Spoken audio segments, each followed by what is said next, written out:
आपको अपना पहला सोलो एडवेंचर याद है? शायद बचपन में अकेले पास की दुकान तक जाना या कुछ और।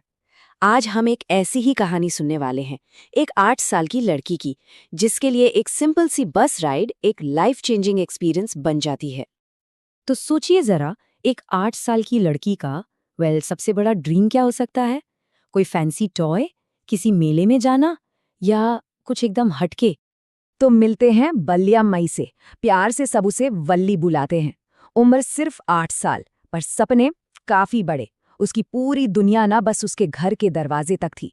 वहीं खड़े होकर वो बाहर सड़क पर जो भी होता था बस देखती रहती थी। तो सबसे पहले आइए वली के इस यूनिक ड्रीम के बारे में ही जानते हैं। आखिर ये सपना शुरू कैसे हुआ? वल्ली के लिए ना सबसे फैसिनेटिंग चीज पता है क्या थी? वो बस जो हर घंटे उसकी गली से निकलती थी। उस बस को देखना, हर बार नए नए पैसेंजर्स के साथ, ये वल्ली के लिए अनएंडिंग जॉय का सोर्स था। सच में बस यही उसका फेवरेट टाइम पास बन गया था। तो रोज रोज उस बस को देखते देखते एक छोटी सी विश, एक ख्वाहिश उसके दिमाग में आई।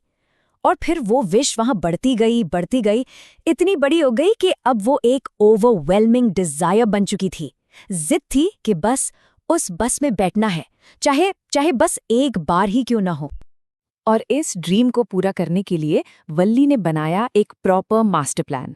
सीरियसली सोचिए, एक 8 साल की बच्ची लोगों की बातों को चुपचाप सुनती और वहां से डिटेल्स निकालती। बस का किराया कितना है, टाउन कितनी दूर है, आने जाने में टाइम कितना लगेगा, एक एक डिटेल उसने बड़े स्मार्ट तरीके से कलेक्ट कर ली।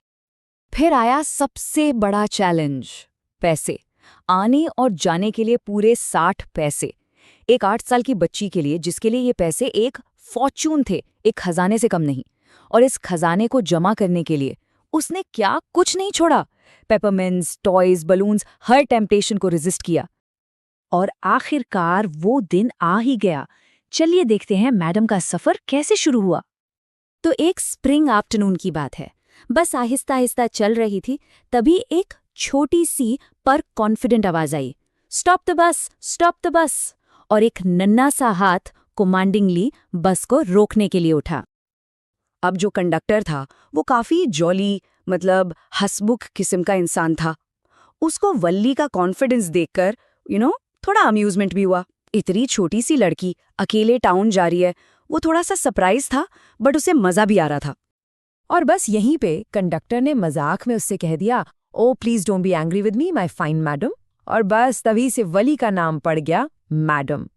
इसी एक लाइन ने उनके पूरे सफर के इंटरैक्शन का टोन सेट कर दिया। इस पूरे सफर का जो सेंट्रल कॉन्फ्लिक्ट था ना, वो वल्ली का पर्सपेक्टिव वर्सेस दुनिया का पर्सपेक्टिव था।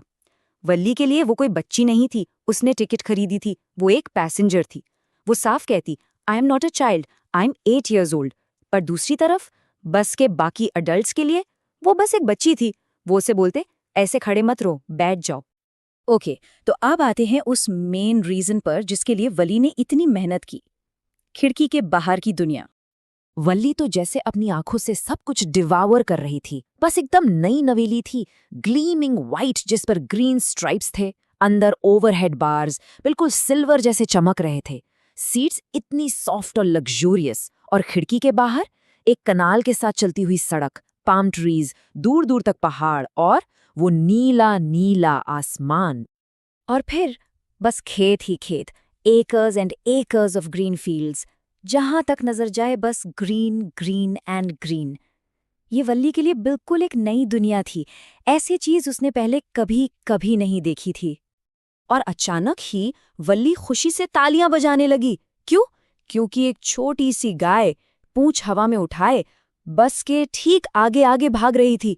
जितना ड्राइवर हॉर्न बजाता वो उतना ही तेज भागती। वल्ली के लिए तो ये सीन इतना फनी था, इतना फुल ऑफ लाइफ था कि उसकी आंखों से खुशी के आंसू आ गए। पर ये जर्नी, ये सफर सिर्फ एक फन एडवेंचर नहीं था। अब हम कहानी के आखिरी और शायद सबसे प्रोफाउंड हिस्से पे आते हैं, सफर का असली मतलब। तो जब बस टाउन पहुंची, वल्ली नीचे नहीं उतरी। उसने कंडक्टर को वापस के 30 पैसे दिए और अपनी सीट पर ही बैठी रही। क्यों? क्योंकि उसका गोल टाउन देखना कभी था ही नहीं। उसका गोल तो बस वो बस राइड थी, बस इतना ही। और यही सफर उसकी पहली बस जर्नी, उसकी induction into the mystery of life and death भी बनी। ऐसा इसलिए क्योंकि वापसी में उसने उसी गाय को रोड के साइड में मरा हुआ देखा, वही गाय जो थोड़ी देर पहले लाइफ से, एनर्जी से भरपूर थी और अब लाइफलेस पड़ी थी। बस उस एक मोमेंट ने वल्ली की सारी खुशी, सारा एक्साइटमेंट, सब कुछ छीन लिया। The beautiful creature was now just gone. तो बस इसी के साथ हम इस कहानी के एंड पर आते हैं। वली की इस छोटी सी जर्नी ने उसे कितना कुछ सिखा दिया, एक्साइटमेंट, आज़ादी का एहसास और लाइफ और डेथ की रियलिटी। तो आपसे ये सवाल है कि एक सिंपल सी बस जर्नी जिंदगी के बारे में और क्या-क्या सिखा सकती है? सोचिएगा जरूर।